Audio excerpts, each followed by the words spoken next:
जी हाँ दोस्तों, सादगी तो हमारी जरा देखिए कहकर नीतीश कुमार ने सबको चौंका दिया। 20,000 कैश, एक फ्लैट समेत और क्या क्या। 10 बार के सीएम फिर भी सिर्फ 20,000 रुपए कैश। साल के आखिरी दिन और नए साल के शुरुआत, और नीतीश ने दिया अपना ब्यौरा, चौंका दिया सभी को। और साथ ही दोस्तों, नीतीश कुमार से ज्यादा अमीर दोगुना चौगुना उनके ही सरकार के मंत्री हैं। अगले शो में आपको बताएंगे, लेकिन नीतीश की सादगी जरा देखिए, आपको बताएंगे। द राजनीति बिहार का विशेष सेगमेंट आप देख रहे हैं, मैं हूं आपके साथ यासूब रजा।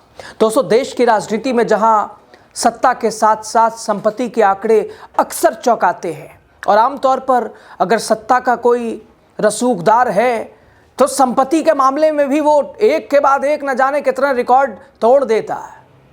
और वहीं बिहार के मुख्यमंत्री नीतीश कुमार 1 2 3 4 5 6 7 8 9 बार नहीं 10 बार के सीएम, और उनके पास जो उन्होंने ब्यौरा सार्वजनिक किया है उसने सभी को चौंका के रख दिया है। और एक बार फिर यानी नीतीश कुमार ने ये बता दिया है, अरे साहब कहाँ हो, सादगी तो हमारी जरा देखिए। चर्चा में है नीतीश कुमार। साल 2025 के आखिरी दिन, नए साल के शुरुआत से पहले ही मुख्यमंत्री नीतीश कुमार ने खुद अपनी संपत्ति का पूरा ब्यौरा सार्वजनिक किया। और इस खुलासे में जो आंकड़े सामने आए हैं दोस्तों, वो न सिर्फ राजनीतिक गलियारों में बल्कि आम लोगों के बीच भी हैरानी वाला विषय बन चुका है। और कई लोग चौंके हुए हैं, हिले हुए हैं, सोचने पे मजबूर हैं, क्या ऐसा है, क्या ऐसी ये सच्ची बात है।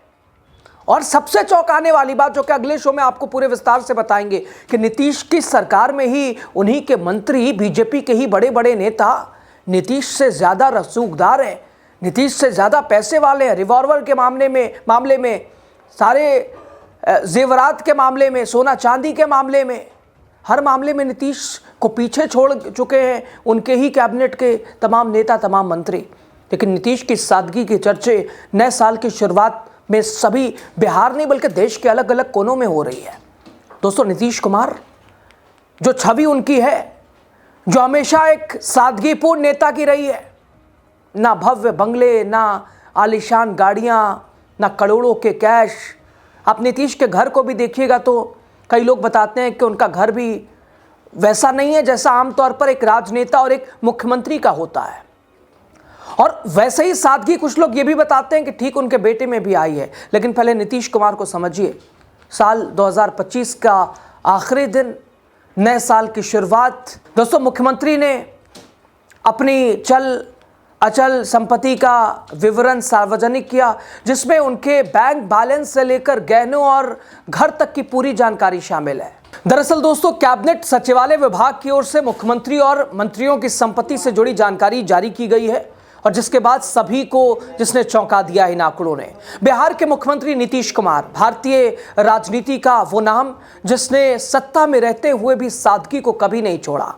हालांकि 90 के दशक से या उससे भी पहले नीतीश कुमार जेपी आंदोलन से निकले, लेकिन आज तक 2025 और 2026 की शुरुआत तक राजनीति में सक्रिय हैं। बिहार की राजनीति के मुख्य चेहरा है। दोस्तों, साल 2025 का आखिरी दिन, नए साल की शुरुआत, और उन्होंने अपनी संपत्ति का पूरा ब्यौरा एक तरह से सामने रख दिया है। दोस्तों, इस घोषणा में उनकी चल संपत्ति, अचल संपत्ति, बैंक बैलेंस, नकद राशि और यहां तक के गहनों तक की पूरी जानकारी सामने आई है। और जो आंकड़े सामने आए हैं वो वाकई चौंकाने वाले हैं। मुख्यमंत्री नीतीश कुमार के पास इस वक्त नकद मौजूद है सिर्फ और सिर्फ 20,552 रुपया। दोस्तों, ध्यान से सुनिए, बिहार के मुख्यमंत्री नीतीश कुमार 10वीं बार जिन्होंने मुख्यमंत्री पद की शपथ ली है, मौजूदा नकद जिनके पास सिर्फ 20,552 रुपया। आजकल एक आम लड़के, आम नौजवान, आम इंसान के पास भी साहब 50,000 रुपये ऐसे ही कैश, या अब कुछ कह लीजिए कि कैशलेस भी अब ज़माना हो गया है, डिजिटल ही सारी पेमेंट हो रही हैं। लेकिन नीतीश कुमार के पास महज 20,000 रुपये के आसपास कैश। देश के सबसे लंबे समय तक मुख्यमंत्री रहे और अभी तक हैं, और नीतीश कुमार के पास महज कैश के नाम पर महज 20,000 रुपया, 20,000 से थोड़ा सा ज़्यादा। अगर बैंक खाते की बात करें तो मुख्यमंत्री के पास कुल 3 बैंक अकाउंट्स हैं। State bank of India Patna सचिवालय शाखा, जिसमें 27,217 रुपया है। पंजाब नेशनल बैंक, जिसमें जो कि बोरिंग रोड शाखा है, 27,191 रुपया। State bank of India parliamentary house Delhi, जिसमें समथिंग 3,558 रुपए के आसपास। यानी दोस्तों तीनों खातों को अगर जोड़ा जाए तो कुल बैंक बैलेंस बनते हैं 63,766 रुपया। यानी नकद और बैंक बैलेंस को मिला दे तो कुल रकम मिलती है, यानी एक मध्यम वर्गीय परिवार जैसी 1 लाख के आसपास।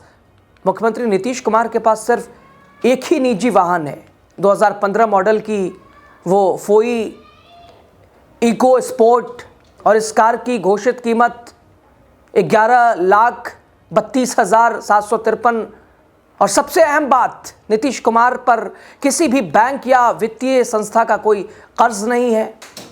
और अगर कुल चल संपत्ति की बात करें दोस्तों, तो इसमें शामिल हैं बैंक बैलेंस, कार, घरेलू उपयोग का सामान और करीब 2,30,000 के गहने। और इन सभी को मिलाकर मुख्यमंत्री की कुल संपत्ति है 17,66,196 रुपए की।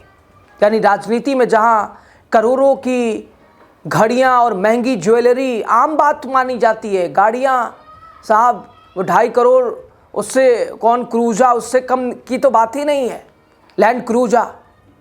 और वहाँ ये आंकड़े, ये सच्चाई नीतीश कुमार की जीवन शैली को साफ दर्शाती है, बताती है। लेकिन कुछ लोग कह रहे हैं क्या सच में भी ऐसा है या कुछ इधर उधर भी है।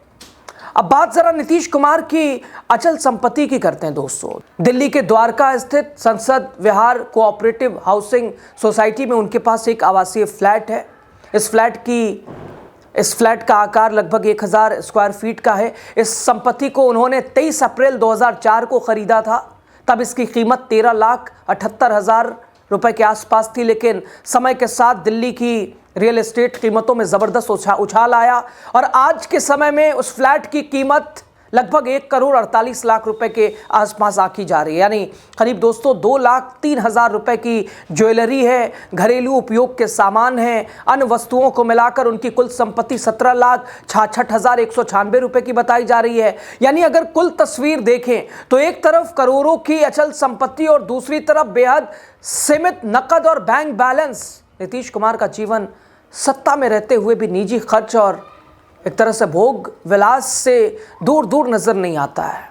गौर करने वाली बात, नीतीश कुमार अब तक 10 बार के बिहार के मुख्यमंत्री हैं, 10 बार सीएम पद की शपथ ले चुके हैं, 10वीं बार इस बार ली है विधानसभा 2025 चुनाव के बाद, जो अपने आप में एक रिकॉर्ड है। और अब तो वर्ल्ड बुक ऑफ रिकॉर्ड में भी नीतीश कुमार का नाम दर्ज हो चुका है, इतिहास भी उन्होंने रच दिया है। सबसे लंबे समय तक अब मुख्यमंत्री बनने वाले भी वही हो जाएंगे। पहली बार उन्होंने 3 मार्च 2000 में शपथ ली, दूसरी बार 25 नवंबर 2005 में, तीसरी बार 26 नवंबर 2010 में, चौथी बार 22 फरवरी 2015 में, पांचवी बार 20 नवंबर 2015 में, छठी बार 27 जुलाई 2017 में, सातवीं बार 16 नवंबर 2020 में, आठवीं बार 10 अगस्त 2022 में, नवीं बार 28 जनवरी 2024 में और 10वीं बार 20 नवंबर 2025 को मुख्यमंत्री ने शपथ ली है। यानी 10 बार के मुख्यमंत्री शपथ लेने वाले, अपने आप में ही सबसे लंबे समय तक सीएम रहने वाले, राजनीतिक मझे हुए खिलाड़ी। उन्हें पता है कब किस ओर राजनीति और करवट बदलती है और कहां वो खड़े रहते हैं। कोई दाग धब्बा नहीं, व्हाइट कॉलर। लेकिन उसके बावजूद ये उनकी संपत्तियां जो उन्होंने खुद ब्यौरा सार्वजनिक किया है, चौंकाने वाला है एक मुख्यमंत्री के नाते। हालांकि दोस्तों एक बात और, चूंकि जब नीतीश कुमार चुनाव से जब बिल्कुल उब चुके थे कि अब चुनाव नहीं लड़ेंगे, उनकी पत्नी ने उन्हें पैसे दिए, चुनाव लड़ाई, वो शुरुआत थी। और वहाँ उन्होंने चुनाव भी जीता और फिर कदम भी उन्होंने राजनीति में रखा और आज तक सक्रिय है। इतने लंबे राजनीतिक सफ़र के बावजूद उनकी व्यक्तिगत संपत्ति, उसका सीमित रहना उनकी बाकी नेताओं से उन्हें अलग खड़ा करता है। राजनीतिक विश्लेषकों का मानना है कि नीतीश कुमार की यह पारदर्शिता उनकी छवि को और मजबूत करती है। जहां अक्सर राजनेताओं की संपत्ति चुनावी मुद्दा बनती है, वहीं नीतीश कुमार का यह खुलासा उनके सादगीपूर्ण जीवन को उजागर करता है।